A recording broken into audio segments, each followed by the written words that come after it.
probably most listening today have heard of a VoTech program, but very few will have one already at their school. So talk with us about where would a school even start if they wanted to explore starting such a program?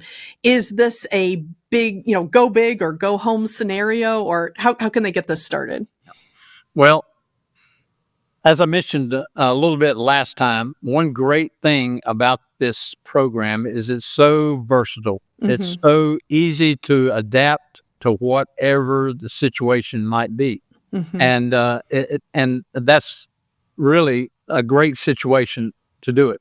You can, it'll work great in a big school that has lots of resources, but it'll also work just as good and maybe sometimes maybe a little better in a smaller school with limited resources. And that's what's so great about it. And as we think about some of those things about the resources and implementing it into a full program or a VoTech program, let's stick with a small school, for example. Okay. Who has limited amount of resources. Mm-hmm. You could start with just one or two of these courses. Say we just started with one, and it's automotive. And I pick automotive because that seems to be the one most popular. Right. Just about every high school boy is wanting a car and girl. We take something apart. And girl. And they That's true. they enjoy taking things apart, putting them back together. They love using their hands, and they're already talking about maybe getting their license and driving a car. So these are things that's right in their world. And so if you start with automotive, it's going to pique a lot of interest. And usually what I recommend, there's probably someone in your church or in your school, a parent who already has some of these skills. You don't necessarily have to go out and hire a teacher to come in and do this. You could actually make an announcement in your church, make an announcement at your parents' meetings of what you're thinking about doing, what you're praying about, and you're thinking about offering some basic automotive training for some of your high school students. And it could be just for the juniors and seniors, or just it depends on how big you want to go. If you want to offer it to all the high school students, we actually offer it to all our high school students, 9th through 12th. But you could limit that depending on your resources, or your facility, and where you got, and how many you have interested. Mm-hmm. And just limit it just to the juniors and seniors. That gives the freshmen and sophomores something to look forward to as they're coming through their high school. And I promise you, in so many areas, because even though I'm on full-time staff and I teach the program, I have parents that are eager and willing to come in and help me, and I use them many times. They'll come in and, hey, we're having, I'm teaching them how to change the oil, and I may have 15 students in the class. Well, that's too many for me. So some of the dads will come in who love doing it themselves. They'll fantastic. Come in and teach these skills and show the students how to do that. I may go through some safety things in the classroom, and then we'll come right out in the shop. And, I'm sitting in the shop with these hydraulic lifts behind me to pick the cars up where we can get under them. But you don't even have to have that.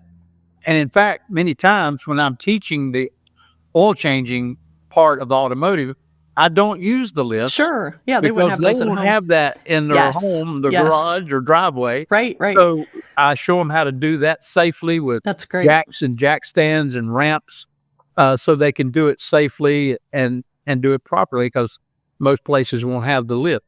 Right. So you can always, that's actually a better way to do it. That way it's practical, exactly what they'll be doing when they're doing it themselves. So as the small school starting something like that, and they talk to the parents, then that would help them decide then maybe what time it would be offered. Based upon the good thinking. parent or church members' availability. Mm-hmm. So, they might can't do it during the day because they have a job. So they'd do it in the afternoons, maybe do it on Saturday.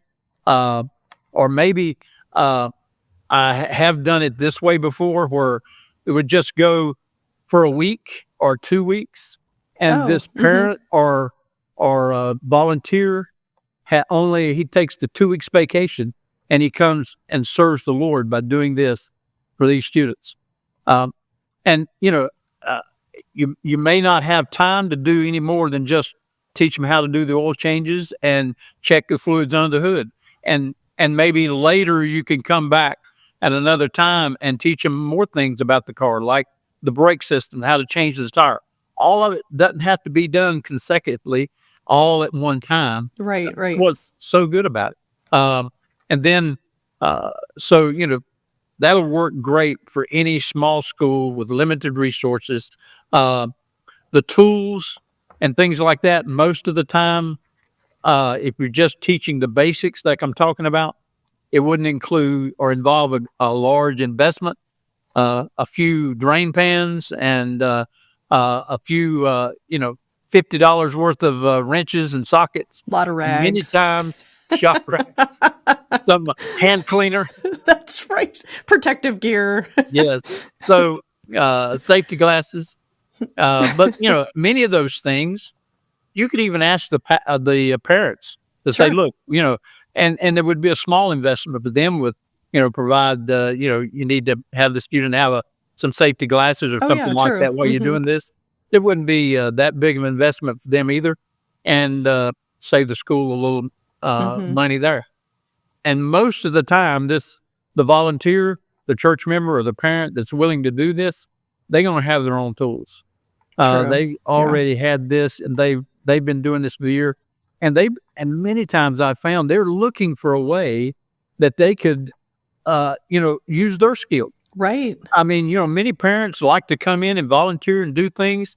Other members of the church are maybe retired and love to do certain things to help out, and they never, I can't really coach a ball team. Right. I can't really substitute as a teacher. I can't really do this or that, but wow, I love working on my car. Yeah, good I'll thinking. come, and this is something I can do.